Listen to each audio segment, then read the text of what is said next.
welcome back to Kung Fu Maintenance.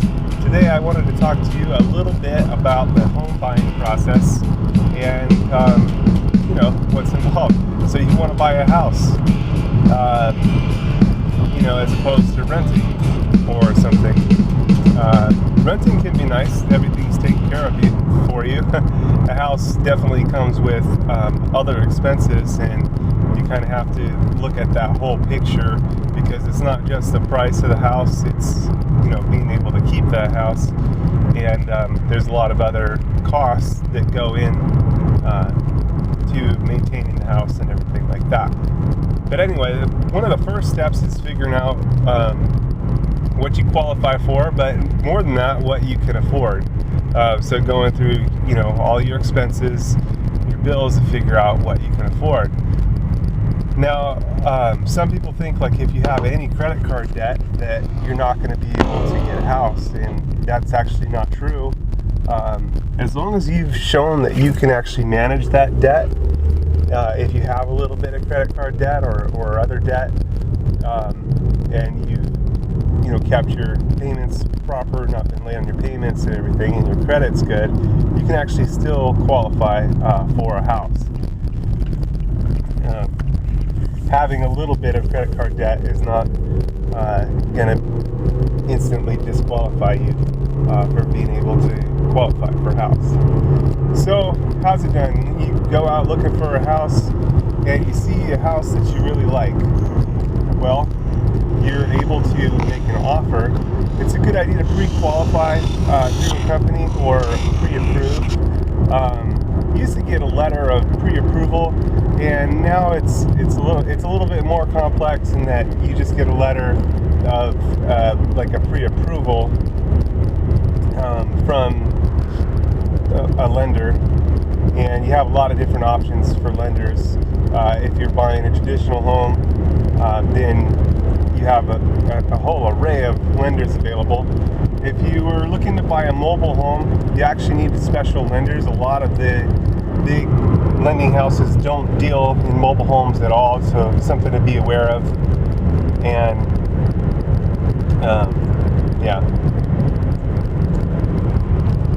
okay, so you found that home that you really like, and you pretty much know what you're looking for, what payments you can afford and all that, and you figured it out, so you're ready to sit down and make an offer.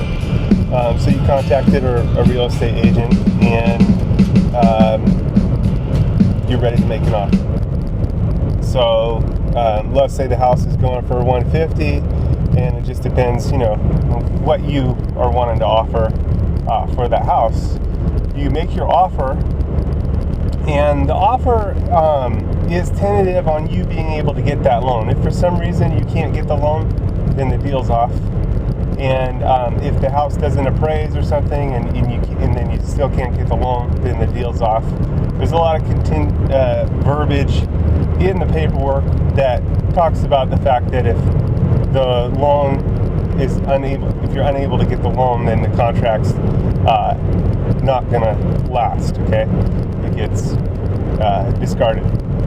Now, once you make an offer, the seller has a certain amount of days to get back to you on that offer, on whether it's accepted or not, whether they accept the offer, or they can counter offer, or they can also do what's called a multiple offer listing, where they put it on the table and everybody gets another chance to present their best offer. And this happens a lot where there's high competition for housing.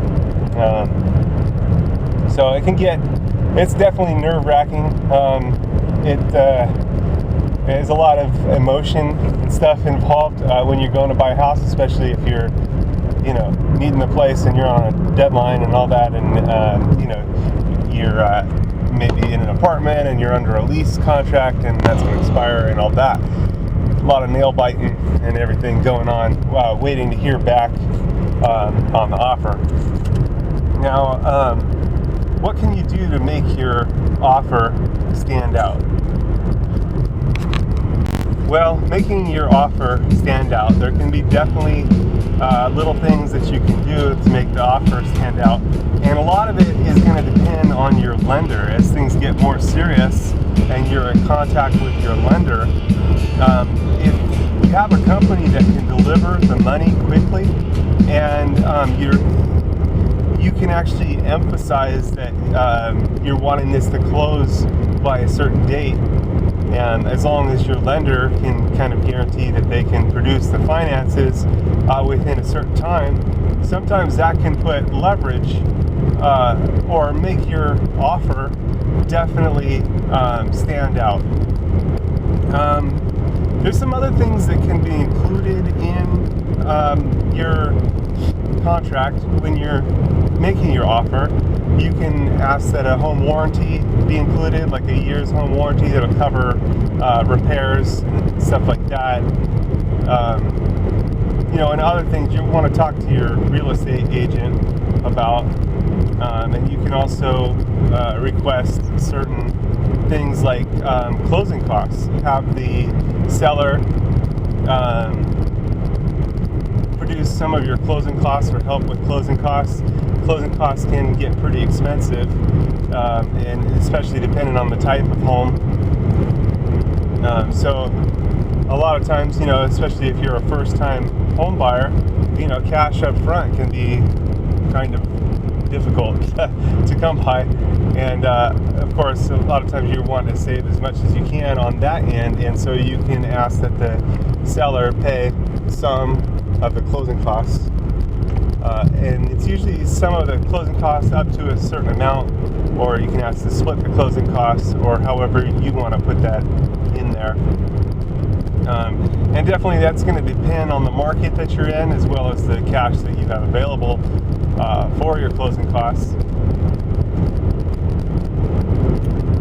Different, closing costs, you can get your closing costs from money that you've saved up, or sometimes you can actually borrow against your 401k up to 50% of your available funds from your 401k, and the interest on that is usually not too bad. Some people recommend against it. Definitely you're going to want to do some deeper homework than what I'm sharing here on that information, and there's different tax things to take into account and everything as you look into this, but just kind of giving you some ideas of what you can do in different ways that you can come up with your closing costs. Also, friends and family sometimes can help out if they give a gift letter and help you to get your closing costs and everything.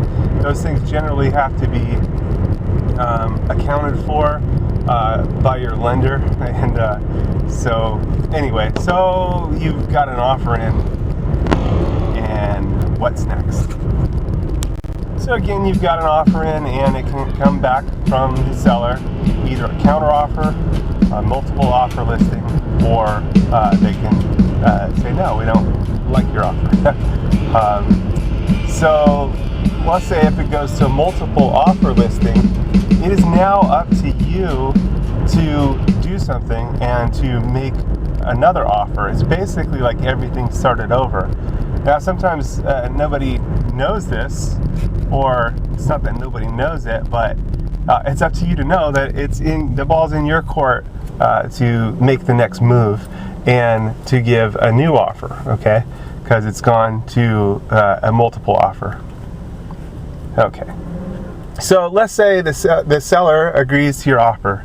What's next?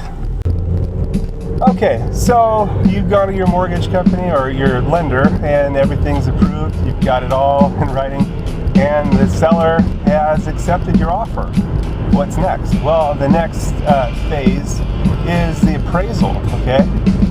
Generally, your lender is going to have a recommendation of a appraiser to go out to the property and establish whether that house is worth what is being offered.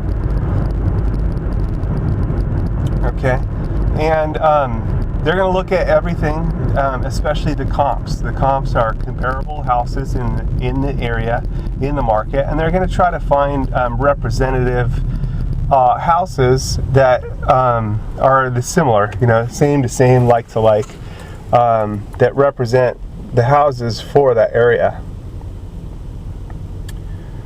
So, what happens now?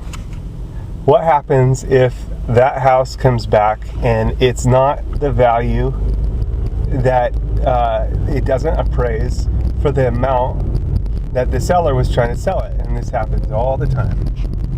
Okay, so the house hasn't appraised, and for the value, and let's say it appraised at $20,000 less than what the house appraised for. Again, the ball is in your court as the buyer, because now that the house hasn't appraised and you can't get a loan for that amount, everything basically starts over. And it's up to you to kind of re-offer a new offer based on that appraisal amount. And here again, you have options. Like always, it's up to you as you're preparing the, what you want to agree to, the contract. You can lower your offer price to match the appraisal. Obviously, that's all you're going to be able to get a loan for. And you can maybe take out some of the closing costs you were going to have them pay. Again, if it was a multiple offer situation, it can get a little nail-biting tension here, as everything could be off the table and start over. Now, generally, if someone's on the market to sell the house, they know they're trying to get top dollar for that house, but they're also generally wanting to sell, and it depends on the seller. It could be a motivated seller, not a motivated seller. All those are factors on whether you're going to get that house or not. And sometimes the house not appraising can actually be helpful to you, because you can stand to save a lot of money. If it's $20,000 cheaper, and let's say that was 10% of your house buying, the house was going for $200,000 and it only appraises for $180,000. Well, now you're standing to get that house at $20,000 less. That's a lot of money off up front. But sometimes the seller may want you to come up with more cash up front, or they may want a buyer to come up with more cash up front, or they may want you to take out another loan to cover that cash up front, or they may accept a lower offer. And you're just going to have to evaluate it based on the area, based on the house, based on all the factors involved. But anyway, you can come back with your offer, and hopefully you get the house that you're after. I hope you do. So what happens next? You make your next offer, and now it's again up to the seller on whether they're going to accept that offer. Okay, in the meantime of all of this offering and offer going on, you're going to be doing a ton of paperwork with the lender. They're going to ask you all sorts of stuff, paperwork and documentation, and this and that, and pay stubs and updating pay stubs and all that. Anyway, if your offer is accepted by the seller, and they can counteroffer too. I should add that in there, that they can counteroffer with the terms that they would want to, and it's up to you again to either agree or not agree, or counteroffer that and negotiate to reach an agreement that is satisfactory to both parties, that both are willing to sign off on. So what happens next? The house is appraised and they accept your offer, let's say. Next, it's going to go to a title company that you're basically paying title insurance for, and they're going to go back and check the title to make sure that there's no errors or money owed or no liens against the house. And this happens often these days, cloud on the title. So that's the next subject. What do you do when there's a cloud on the title? Okay, so you're wanting to buy a house and it comes back, there's a cloud on the title. Oh man, you've gone through all the offer and counteroffer and multiple offer and all this stuff and biting your nails and all that, and now it's come back, there's a cloud on the title. A cloud on the title can be because of money owed in the past. If the house was transferred and there was some discrepancy, a lien on the house, or money was owed, they can have a cloud on the title. Now, the title company is going to go back and try to resolve that title if possible. Now, sometimes it's simple. It's just a matter of getting the correct signatures, that everything was taken care of, this or that, whatever was involved. The lien has been satisfied, money's been paid where it needed to be paid, or not. It has to be clean title before you can be, the property can be transferred.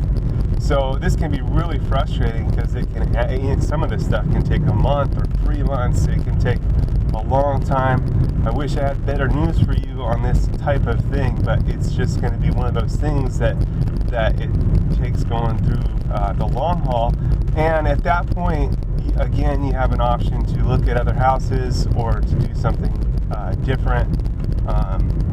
But you're going to have to discuss it with your real estate agent and go through the whole thing. And sometimes it's you may have to call the title company itself to get a continual update on what's going on, and to try to help move things along to get a title resolved if that's what's needed. And sometimes that can be tricky, and again, that can be nail biting. I hope these videos help you. This series of video chats. This is kind of an informal thing. I'm not an expert on real estate or anything. I just gone through the home buying process, and I thought I'd share it with you guys because I realized that when I was going through it, there just wasn't a lot of material on it. Some of the things that were coming up, even the real estate people and title people hadn't had it happen, and lenders hadn't have some of the things that happened to me happen. And so I thought I'd give you guys kind of an inside view on what that can be like and what's involved in the whole home buying process. It could be really nerve-wracking. It can make you wish not to go through it ever again. But this is part of the price of anything worthwhile. It takes work, and there's definitely a lot of risk there.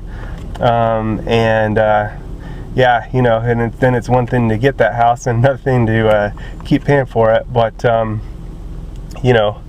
if you're paying rent, then it's going, money's going towards rent. And so anyway, each has its own benefits. Sometimes renting a place is nice because everything's taken care of and all that. You don't have to worry about parts and all that kind of stuff. But anyway, I digress. Once again, thanks for watching Kung Fu Maintenance. Hope these videos help you out a lot. If they do, give it a like button, subscribe, tell some friends, and send this to anyone else that might be looking for a house or looking to buy a house. I just think the information is good to know.